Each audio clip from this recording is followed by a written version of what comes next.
আর এবার যে বিষয়ে চোখ রাখবো একেবারে যে খবরের দিকে, রাজ্যের বিজেপির সভাপতি সুকান্ত মজুমদার কিন্তু পৌঁছে গিয়েছিলেন রাজভবনে এবং সেখানে রাজ্যপালের সঙ্গে দেখা করলেন বৃহস্পতিবার সুকান্ত মজুমদার।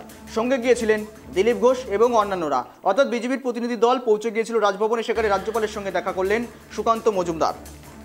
বুধবার তৃণমূলের ছাত্র সংগঠনের প্রতিষ্ঠা দিবসের অনুষ্ঠান থেকে বিজেপিকে কড়া ভাষায় আক্রমণ করেছেন মমতা বন্দ্যোপাধ্যায়, আর মুখ্যমন্ত্রী কিছু মন্তব্য নিয়ে বিতর্ক তৈরি করেছে। ওই মন্তব্যের প্রতিবাদে উদ্বেগ প্রকাশ করে কেন্দ্রীয় স্বরাষ্ট্রমন্ত্রীকে চিঠি লেখার পর বৃহস্পতিবার রাজ্যপালের সঙ্গেও দেখা করলেন কেন্দ্রীয় প্রতিমন্ত্রী তথা রাজ্যের বিজেপি সভাপতি সুকান্ত মজুমদার। তার সঙ্গে রাজভবনে যান দিলীপ ঘোষ, সেখানেও মুখ্যমন্ত্রীর বিরুদ্ধে প্রয়োজনীয় পদক্ষেপের দাবি জানিয়েছেন সুকান্ত। তাদের সঙ্গে সাক্ষাতের পরে তড়িঘড়ি দিল্লি যাচ্ছেন রাজ্যপাল সিবি আনন্দ বোস। রাজ্যপাল সূত্রে জানা গিয়েছে রাজ্যপালকে ডেকে পাঠিয়েছেন কেন্দ্রীয় স্বরাষ্ট্রমন্ত্রী অমিত শাহ। আর বাংলার সাম্প্রতিক পরিস্থিতি নিয়ে রাজ্যপালের সঙ্গে শাহের আলোচনা হতে পারে।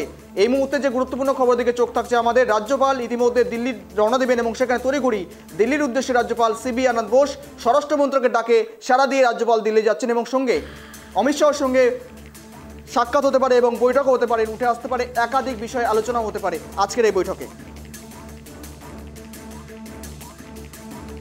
এই প্রথম আমরা দেখলাম যে একজন সিএম মঞ্চ থেকে গুন্ডামি মারছেন, যেন গুন্ডারা হিন্দি এবং বাংলা সিনেমায় ধমকায় চমকায়, সেরকম দেখলাম যে একজন মুখ্যমন্ত্রী ডায়লগ দিচ্ছেন ধমকানো এবং চমকানোর। তাতে তিনি ফোঁস করবেন, কি করবেন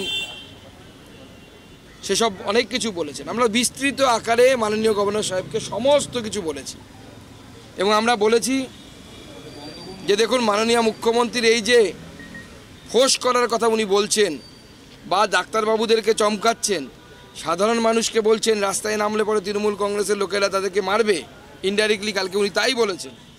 পুরো ডিটেলস আমরা মহামহিম গভর্নরকে জানিয়েছি। আমরা ওনাকে বলেছি যে বাংলার মানুষের সাংবিধানিক অধিকার রক্ষার জন্য যা যা করা প্রয়োজন, এবার কি করা প্রয়োজন সেটা তো সংবিধান অনুসারে উনি ঠিক করবেন এবং ওনার উপরের লোকেরা ঠিক করবেন। আজকে মহামান্য রাজ্যপাল দিল্লি যাচ্ছেন, দিল্লি গিয়ে উনি কথা বলবেন। পরবর্তী সময়ে